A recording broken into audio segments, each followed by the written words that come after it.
Saludo a los hermanos con la paz del Señor. Estoy muy feliz por estar aquí en la presencia del Señor y poder adorar con cada uno de ustedes. Y sin más perder tiempo, les invito a que abran su Biblia en el libro de Hechos, capítulo 4, versículo 19 y 20. Dice así la palabra de Dios. Mas Pedro y Juan respondieron diciéndoles: Juzgad si es justo delante de Dios obedecer a vosotros antes que a Dios, porque no podemos dejar de decir lo que hemos visto y oído. Señor, mi Dios y mi Padre, soberano Dios, tú que estás en el cielo, Señor amado, ministranos en esta noche tu palabra a través de tu Espíritu Santo, y que esta palabra venga, Señor, a edificarnos a cada uno, Señor, en el nombre de Jesús. Amén y amén. Pueden sentarse, hermanos. Estoy muy contenta realmente por estar aquí una vez más para adorar al Señor, para buscar de su presencia. Este pasaje que acabamos de leer comienza literalmente en el capítulo 3 del libro de Hechos, en donde ocurre la sanidad de un hombre cojo, donde Pedro y Juan estaban subiendo al templo para orar y ellos vieron a este hombre pidiéndole limosna. Y Pedro le dijo, mirándole a los ojos, le dijo: no tengo plata ni oro, pero lo que tengo te lo doy. En el nombre de Jesús de Nazaret, levántate y anda. Entonces ocurre una sanidad y las personas comienzan a maravillarse por todo lo que estaba aconteciendo, por la sanidad de este hombre, porque dice la palabra que este hombre tenía más de 40 años. Entonces Pedro comienza a predicar lleno del Espíritu Santo, y en ese día se salvaron 5,000 almas. Pero el enemigo, como siempre se levantó usando a los ancianos, a los fariseos y a los escribas de la época, y entonces agarraron a Pedro y a Juan y comenzaron a interrogarle cómo había sanado a este hombre. Y es en donde vemos el discurso de ellos y en donde está aconteciendo esto. Y Pedro le dice: mas Pedro y Juan respondieron diciéndoles: juzgad si es justo delante de Dios obedecer a vosotros antes que a Dios, porque no podemos dejar de decir lo que hemos visto y oído. Es lo que acabamos de leer. Y yo puse por tema de esta predicación: fidelidad en esta generación. Realmente me tomó por sorpresa la petición del pastor Leonardo en esta tarde. Y anoche yo había tenido un sueño, y en este sueño aparecía esta palabra: fidelidad en esta generación. Y yo dije, yo voy a hacer un video sobre esta palabra porque se me apareció. Yo no sabía realmente, y es la misma palabra que el Espíritu Santo colocó en mi corazón para traer a cada uno de nosotros, para que cada día sigamos siendo edificados por el Señor. Vamos a ver que Juan y Pedro no se intimidaron ante la reprienda de los sacerdotes, de los escribas, de los fariseos, sino que ellos, a pesar de eso, ellos se mantuvieron fieles a los que creían, a lo que ellos habían oído, a lo que ellos habían visto. Ellos se mantuvieron firmes en eso. Por eso debemos también nosotros ser imitadores de ellos, y en esta generación practicar la fidelidad, obedeciendo a Dios primeramente, antes que las otras cosas, antes que las voces de este mundo y antes que a los hombres. ¿Cómo así? Nosotros, no solo los jóvenes, ¿verdad?, pasamos por muchas tentaciones. Cada uno de nosotros, conforme nuestra concupiscencia, pasamos por tentaciones. No solamente los jóvenes. Algunos pasan tentaciones en el trabajo, en el estudio, algunos pasan tentaciones para ir de fiestas, para ir a hacer cosas indebidas.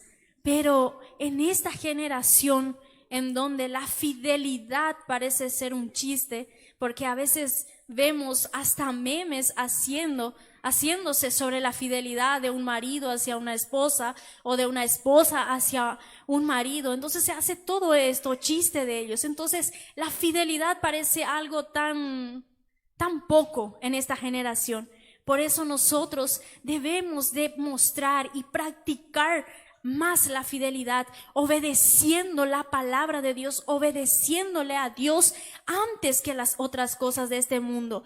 No digo que no van a aparecer las tentaciones, porque las tentaciones aparecen conforme sea nuestra concupiscencia. Pero así como José, ¿verdad? Cada uno de nosotros conocemos la historia de José y sabemos que todo lo que él pasó, sabemos que sus hermanos lo vendieron, lo tiraron en un pozo, fue llevado para Egipto. Y si pensamos, si nos colocáramos en el lugar de José, tal vez José se sentía también desanimado, pero él igual permaneció firme. Cuando él fue tentado por la esposa de Potifar, él no se dejó ser tentado, él no se dejó ser engañado por la esposa de Potifar.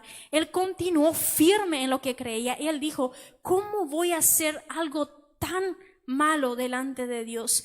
¿Cómo voy a pecar de esa manera delante de Dios? Y tal vez José tenía todos los motivos para desconfiar que Dios le había abandonado, que Dios ya no estaba con él. Pero a pesar de eso, él mantuvo su fe y permaneció firme en la presencia del Señor. Siguió creyendo y fue fiel hasta el final. Y sabemos nosotros la recompensa que vino sobre la vida de José. Cómo Dios transformó su vida de esclavitud y lo transformó en un gobernador. ¿Por qué? Porque él fue fiel hasta el último. Él no dudó cuando vinieron las pruebas, cuando vinieron las luchas, las tentaciones, de que Dios estaba con él. Él no dudó, sino que creyó y siguió firme hacia adelante. Nosotros también podemos ver la fidelidad, practicar la fidelidad en lo muy poco. Muchas veces nosotros queremos practicar la fidelidad a Dios cuando nosotros tenemos muchas cosas, pero el Señor quiere que nosotros seamos fieles en lo muy poco, en aquello pequeño. Vamos a suponer, si el pastor puso para juntar los copos, los vasos, tiene quien junte, pero digamos así, muchas personas no quieren hacer eso porque es algo muy poco, pero el Señor quiere que tú seas fiel en lo muy poco, para que Él pueda ponerte sobre mucho. Porque si es que no somos fieles en lo poco, si no podemos administrar lo muy poco que el Señor está colocando en nuestras manos, ¿cómo vamos a ser fieles sobre cosas grandes y extraordinarias? ¿Cómo vamos a administrar eso si es que no conseguimos administrar algo muy poco? Entonces el Señor quiere que en esta generación nosotros seamos fieles en lo muy poco que el Señor está colocando en nuestras manos. Y yo quería contarles un pequeño testimonio. Muchos sabrán, conocerán, mi sobrina siempre suele venir los finales de años. Tamiris, no sé quiénes se acuerdan de ella. Ella en el final de año se bautizó y cuando yo me iba, yo le decía a ella: vos tenés que diezmar, porque ella siempre ganaba su platita, siempre le daba a su abuelo, sus tíos, le daban muy poquito, pero ella ganaba su platita. Y yo le decía: vos tenés que diezmar y vas a ver lo que el Señor va a hacer con tu vida. Ella tiene 14 años ahora y ella siempre diezmaba. Y en la iglesia de ellos, las personas que van a ofrendar pasan todo enfrente, entonces los que no ofrendan y los que ofrendan ven quién está ofrendando y quién no está ofrendando. Y después se quedan los que diezman.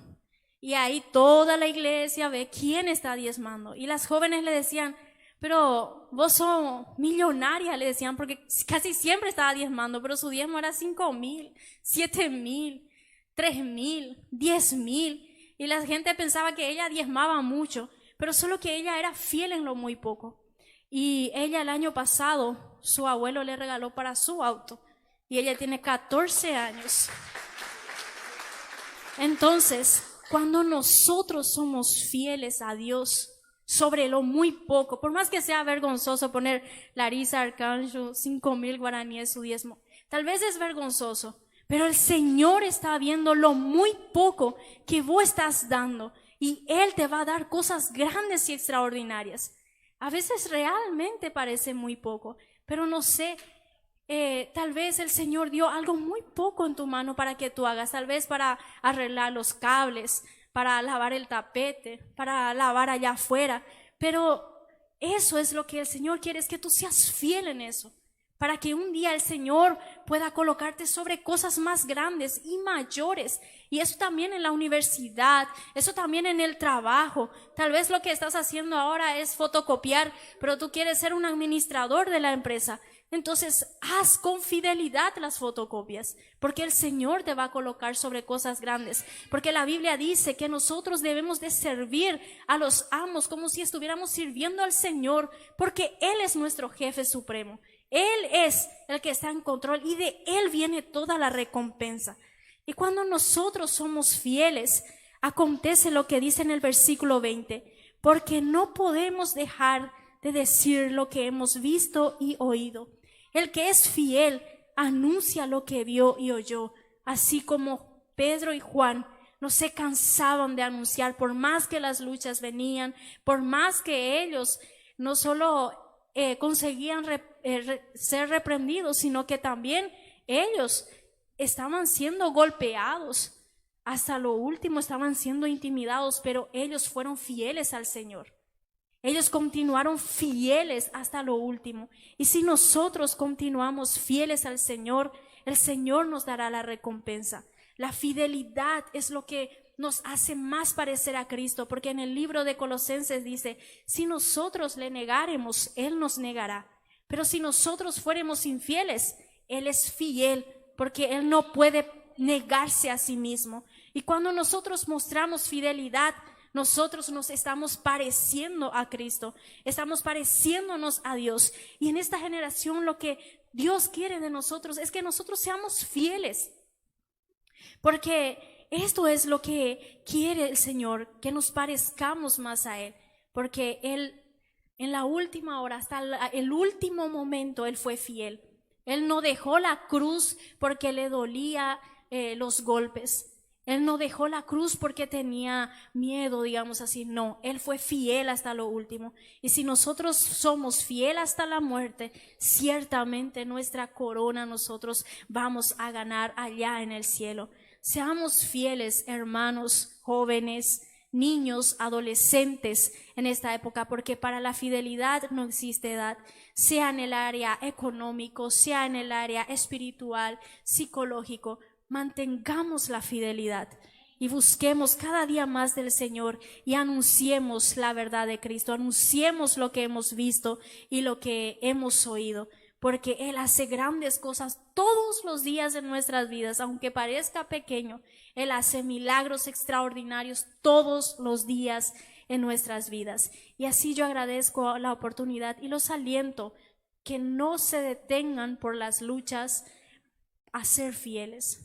No paren, no se desanimen y no se entristezcan porque son tentados, porque el enemigo de nuestras almas está como un león rugiente alrededor de nosotros queriendo devorarnos, pero Jesús nos guarda. Él es nuestro escudo y nuestra fortaleza, y su gracia nos basta porque su poder se perfecciona en nuestras debilidades. Entonces sigamos fieles, copiando al Señor, siendo imitadores de Él en su fidelidad. Y así agradezco la oportunidad en el nombre de Jesús. Aleluia. Que o Senhor pueda bendecir, diaconisa, hermana Ruth.